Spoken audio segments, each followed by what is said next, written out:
नमस्कार students, how are you. My name is Modi Ashish. फिर से मैं मोदी क्लासेस में आपका स्वागत करता हूँ। हमने फिजिक्स का तो अभी रखा। अब चलते हैं हम केमिस्ट्री के बारे में कि केमिस्ट्री में कैसे कैसे क्वेश्चन पूछे जाएंगे या पूछते हैं आपके प्री बोर्ड एग्जाम में, स्कूल्स एग्जाम में। ठीक है, तो विदाउट वेस्ट ऑफ टाइम हम शुरुआत करते हैं कि केमिस्ट्री में कैसे पूछे जाते हैं क्वेश्चन। अच्छा, अब पहले तो केमिस्ट्री के जैसे फिजिक्स में मैंने दिखाया कि इतने चैप्टर में से आता है, इतना वेटेज है, तो वैसे ही यहाँ केमिस्ट्री में आपका क्या है। केमिस्ट्री में आपके फर्स्ट टू 4 चैप्टर है। ठीक है, फर्स्ट चैप्टर में आपका क्या है, केमिकल रिएक्शन के बारे में है, सभी केमिकल प्रोसेस के बारे में है। दूसरा है आपका मेटल एंड नॉन मेटल के बारे में है। तीसरा है आपका सॉरी उल्टा सीधा हो जाएगा, कोई दिक्कत नहीं है, एसिड एंड बेस के बारे में। ठीक है, और फोर्थ है आपका कार्बन एंड कंपाउंड। इतने चैप्टर आपके केमिस्ट्री के हैं, carbon and its compound, carbon and its compound, इतने चैप्टर आपके केमिस्ट्री में है। और आपको जान के हैरानी होगी कि ज्यादातर जो फिजिक्स में, तो मैंने बोला कि भाई सेक्शन सी आपका क्या है, फिजिक्स का होगा। बट जो सेक्शन ए बी बायोलॉजी का वेटेज आपके तीनों सब्जेक्ट में ज्यादा होगा। क्या होगा, बायोलॉजी का जो वेटेज है ना, याद रखना, बायोलॉजी का वेटेज आपका क्या होगा, ज्यादा होगा। तो वो चीज ध्यान में रख लेना कि बायोलॉजी आपको सही से करना होगा। अब चलते हैं पहले केमिस्ट्री में। अब जो केमिस्ट्री में है, टाइप्स ऑफ द रिएक्शन आपको करना है। टाइप्स ऑफ रिएक्शन जो भी कॉम्बिनेशन, डिकम्पोजिशन जो भी है वो अच्छे से करना है। Types of combination, sorry types of reaction. हाँ, जिसमें ऐसा नहीं कि आपको सीधा पूछा जाएगा कि भाई टाइप्स ऑफ द रिएक्शन ए है वो है। ठीक है, उसमें भी ट्विस्ट करके पूछेंगे मैं बट पहले कौन सा टॉपिक आपको करना है। दूसरी चीज, टाइप्स ऑफ द रिएक्शन में सबसे इंपॉर्टेंट है ऑक्सीडेशन, रेडॉक्स कर लो। ठीक है, यानी दोनों आपका आ जाएगा, रेडॉक्स कर लो तो दोनों आपका आ जाएगा। ठीक है, चलो दूसरा, उसमें कई कई अंडर मतलब आपके एनसीईआरटी पढ़ोगे तो उसमें कई सारे सॉल्ट है कि जैसे प्रेसिपिटेशन क्या है, फॉर्मेशन ऑफ द प्रेसिपिटेशन क्या है, कि प्रेसिपिटेशन क्या है, फिर EgCl को मैं सन में रखूंगा तो किस में कन्वर्ट हो जाएगा।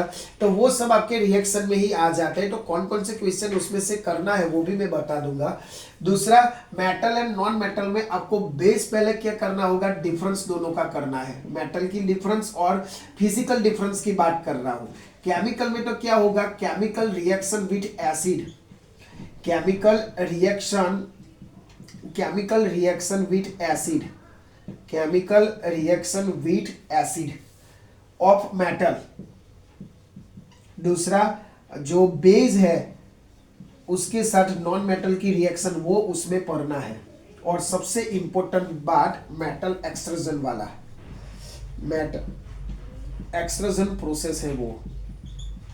ठीक है, दूसरी चीज मेटल एक्सट्रूजन। ओके, दूसरी चीज क्या है आपकी, जो उसमें एक तो हाई एक्टिव मेटल को कैसे मिलती है हमें। 3 टाइप की मेटल होती है, high active, low active and moderator वाली। तो हाई, लो एंड मॉडरेट तीनों की मेथड कैसी है, अलग अलग है, तो वो आपको करना होगा। ठीक है, समझ में आ गया। दूसरी चीज, एसिड एंड बेस में आपका एसिड और बेस का पहले तो डिफरेंस करना होगा। एसिड की पीएच, हाँ, importance of the pH in everyday life, वो तो रट्टा मार ही लेने का। Importance of pH in everyday life वो करना है। केमिकल रिएक्शन में खास आपके बैलेंसिंग बोलना भूल गया मैं, बैलेंसिंग वाले प्रैक्टिस कर लेना, बैलेंसिंग इक्वेशन वाले। ठीक है, दूसरा, जो एसिड और बेस में आपका क्या है, 4 सॉल्ट है। कौन से सॉल्ट है, 4 salt, NaOH, bleaching powder, baking soda, ऐसे कोई 4 सॉल्ट है। प्लास्टर ऑफ पेरिस है, जिप्सम है। और लास्ट सैपोनिफिकेशन, सैपोनिफिकेशन तो कर ही लेने का भाई, सैपोनिफिकेशन जिसमें आपका जो आयन है CH3COO ऐसा होता है। ठीक है, वो मैं जब अभी डिटेल में करवा रहा हूँ तब आपको दिखा दूंगा। Carbon its compound, carbon its compound जाने के पहले आपके 18 चैप्टर क्लियर होने चाहिए। कार्बन इट्स कंपाउंड करने से पहले एटॉमिक नंबर क्या है, एटॉमिक नंबर क्या है, एटॉमिक मास क्या है, वो आपको आना चाहिए तो ये कर पाओगे। वैलेंसी क्या है वो सब आपको समझ में आना चाहिए, क्योंकि पूरा चैप्टर आपका ऑर्गेनिक है और ऑर्गेनिक करने से पहले ये सब जो 9th स्टैंडर्ड में कॉन्सेप्ट आते थे ना एटम एंड मोलिक्यूल के बारे में, वो क्लियर होना चाहिए। नहीं है तो मैंने ऑलरेडी इसका भी स्पेशल एक वीडियो रखा है कि सम नाम ऐसा है, some basic concept of organic chemistry. उसमें मैंने पूरा डिटेल में समझाया। जो बच्चा पहली बार है जिसको ये केमिस्ट्री समझ में ही नहीं आता है तो पहले ए देखो, तो एक कार्बन इट्स कंपाउंड देखोगे जिसमें अल्केन अल्किन अल्काइन होगा, फिर उसके सैचुरेटेड कार्बन अनसैचुरेटेड वो सब इसमें आएगा। ठीक है, तो इतना आपका केमिस्ट्री का पोर्शन है, तो वो हम धीरे धीरे चालू करेंगे कि आपको कौन सा क्वेश्चन इसमें से करना है। समझ में आ गया कि ये आपके 4 चैप्टर है और कौन कौन से इसमें टॉपिक है, इतना तो करना ही है। बट अभी जस्ट आपको जो बच्चे को समझ में नहीं आ रहा है क्या पढ़ो, तो इतना तो करना ही है। तो मैं उसके डिटेल में जाता हूं कि भाई पहला चैप्टर है तो केमिकल के रिएक्शन के अलावा क्या करना है आपको, जो बैलेंसिंग है, तो वो अभी मैं एक एक चैप्टर में से आपको बोलूंगा, वो आपको करना है। ठीक है, चलो आई थिंक आप लोगों को समझ में आ गया होगा कि भाई इतना करना है। अब सीधा हम जाते हैं इंपॉर्टेंट क्वेश्चन पे कि कौन कौन सा करना है। कभी कभी ना आपको रिएक्शन दिया गया होगा, कैसा रिएक्शन में एग्जांपल के थ्रू बता देता हूं। देखो क्या है, एक है Fe2O3 है जो सॉलिड है, प्लस आपका क्या है एल्यूमिनियम है जो 2 मोल दिया गया है, और यहाँ आपका सॉलिड है गिव्स। आपको क्या मिल रहा है Al2O3 प्लस आपका यहाँ P दिया गया है, क्या दिया गया है P फाइंड करना है, और Fe आपका क्या दिया गया है लिक्विड प्लस हीट। ये इक्वेशन आपको दिया गया है, आपको क्या फाइंड करना है P फाइंड करना है। P यानी Fe के कितने मोल होंगे वो हमें फाइंड करना है। वो 1 मार्क में पूछा गया था। देखो आपको बैलेंसिंग भी हो गया इसमें और किस टाइप का रिडक्शन, किस टाइप का रिएक्शन है ना वो भी हो गया। तो यहाँ आपका जो देखो यहाँ आप थोड़ा समझे ना, तो ये ऑक्सीजन इसके साथ चला गया, कौन सा रिएक्शन है ये, ऑक्सीजन इसके साथ चला गया और बेचारा Fe मेरे जैसा सिंगल रह गया। बोलो कौन सा रिएक्शन है, डिस्प्लेसमेंट रिएक्शन हुआ ना।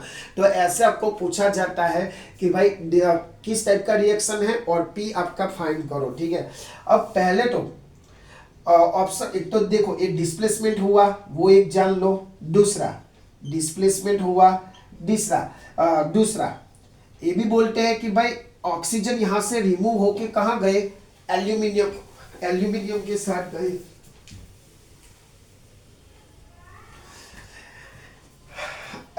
ऑक्सीजन कहां गए, एल्यूमिनियम के साथ चले गए, और Fe को ऑक्सीजन क्या किया, रिमूव किया। ऑक्सीजन ऐड भी किया और रिमूव भी किया, यानी वो रेडॉक्स रिएक्शन हुआ, वो भी पूछा जाता है। और लास्ट में हमें क्या पूछा गया है, Fe के कितने मोल्स है वो पूछे गए हैं। ठीक है, अब देखो बैलेंसिंग करो तो Fe यहाँ कितना है 2, तो सीधा 2 ले लो, खत्म बात, सीधा 2 ले लो। तो ऐसे केमिकल इक्वेशन देख के घबरा मत जाना।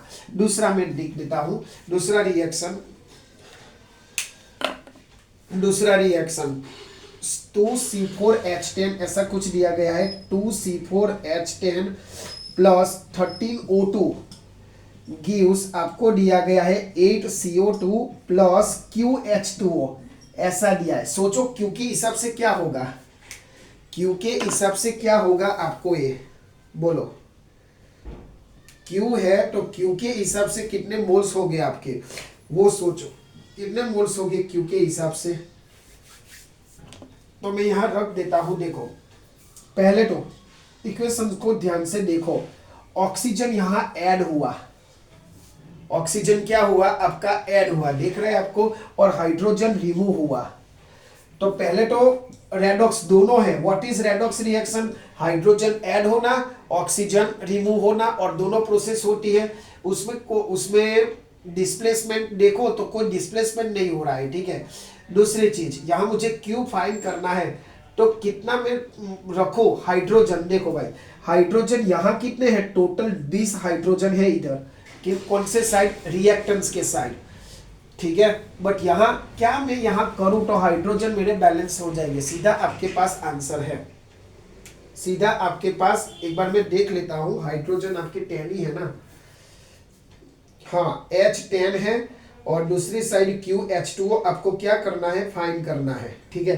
तो बोलो सीधा आंसर आपको मिल जाएगा। कितना मिलेगा मुझे, हाइड्रोजन कितना चाहिए, कितना चाहिए हाइड्रोजन, 20 चाहिए। तो यहाँ कितना मैं रखूं तो 20 आएगा, Q इज इक्वल टू 10, सीधा सा आंसर है Q इज इक्वल टू 10। तो 10 टू 20। ऑक्सीजन भी देख लो, यहाँ ऑक्सीजन कितना है, 26 है, यहाँ ऑलरेडी 16 है, और प्लस 10 हो गया 26। तो ऐसे आपको पूछा जाता है केमिकल रिएक्शन में, 1 मार्क में भी ये पूछा जाता है, तो ये ध्यान रखना, फटाफट नोट कर लो। आगे चलते हम लोग दूसरे क्वेश्चन में, दूसरे आपके इसमें। चलो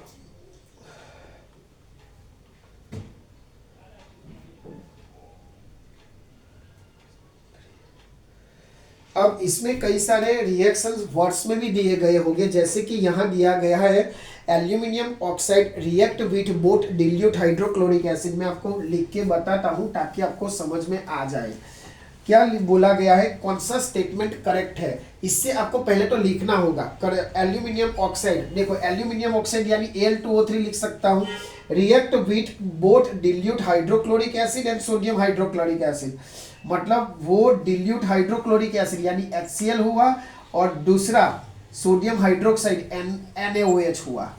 क्या इन दोनों के साथ वो रिएक्शन कर सकता है, ऐसा कुछ पूछा गया है। दूसरा सेंटेंस ये आपको पूछा गया है, क्या aluminium oxide react with HCl भी, मतलब एक एसिड के साथ और बेस के साथ। मैंने आपने अगर मेरा वीडियो देखा है तो Al2O3 क्या है भाई, Al2O3 क्या है, अभी मैंने आपको दिखाया एम्फोटेरिक एसिड। और एम्फोटेरिक कैसा है, जो एसिड के साथ भी रिएक्शन करेगा और बेस के साथ भी रिएक्शन करेगा। देखो एसिड के साथ भी करता है, बेस के साथ, बिकॉज आपको रीजन ध्यान से देख लो भाई, बहुत इंपॉर्टेंट क्वेश्चन है। This is amphoteric oxide, amphoteric oxide बहुत इंपॉर्टेंट क्वेश्चन है भाई। दूसरा एम्फोटेरिक ऑक्साइड कौन सा है, ZnO। ZnO भी आपका डो के साथ रिएक्शन करेगा, ध्यान में रख लेना। इसीलिए बोलता हूं कि भाई उसको सही से करो और पहले से करो, क्योंकि इस सेंटेंस में तो चलो Al2O3 आपको पता चल गया, बट अगर इसके जगह ZnO दे तो वो भी एक एम्फोटेरिक ही है, यानी वो एसिड के साथ भी और बेस के साथ भी रिएक्शन करेगा। चलो दूसरा कैल्शियम ऑक्साइड, क्या कैल्शियम ऑक्साइड करेगा, नो कैल्शियम ऑक्साइड नहीं करेगा, तो वो चीज आप ध्यान से रख लेना, ठीक है। दूसरा जिंक ऑक्साइड, देखो जिंक ऑक्साइड दिया है तो यस ए आएगा आपका, तो वो चीज ध्यान रख लेना। सल्फर डाइऑक्साइड नहीं करेगा, तो आपका जो एम्फोटेरिक वाला कॉन्सेप्ट है इसमें होगा, एम्फोटेरिक कॉन्सेप्ट है इसमें होगा, ठीक है, वो चीज ध्यान में रख लेना। दूसरा चीज ओके, दूसरा चीज मैं बता देता हूं, ये वो आपका रिएक्शन वाला, तो भाई ये छोटी छोटी चीजें आपको ध्यान में रखना। दूसरा आपके एक्टिविटीज में है, एक नेल वाली एक्टिविटी है कि आपके जो नेल खीली वाली भी होगी किसी बुक में, तो उसमें आपको क्या लिखा है, वो भी उसी से एक क्वेश्चन पूछा गया है कि क्या है, एक आयरन नेल है जो 2 टेस्ट ट्यूब है PNQ, तो मैं आपको ये इंडिकेट करवा देता हूं। देखो आयरन नेल है, यानी नेल कटर समझ लो, 2 टेस्ट ट्यूब आपका P है और आपका Q है, ठीक है, ऐसा कुछ है मेरे पास। Containing aqueous copper sulphate and aqueous silver nitrate respectively. Okay, P में क्या भरा है आपका कॉपर सल्फेट, यानी CuSO4 में लिख दो कॉपर सल्फेट, और दूसरा है आपका सिल्वर नाइट्रेट यानी AgNO3, ऐसा आना चाहिए भाई, ठीक है, AgNO3। तो which of the following, okay इतना है। अब यहाँ क्या पोजीशन होगी जब मैं इन नेल कटर को इसमें डालूंगा, आपको पता होना चाहिए CuSO4 कैसा द्रावण है, ब्लू कलर का द्रावण है, वो आपको पता होना चाहिए।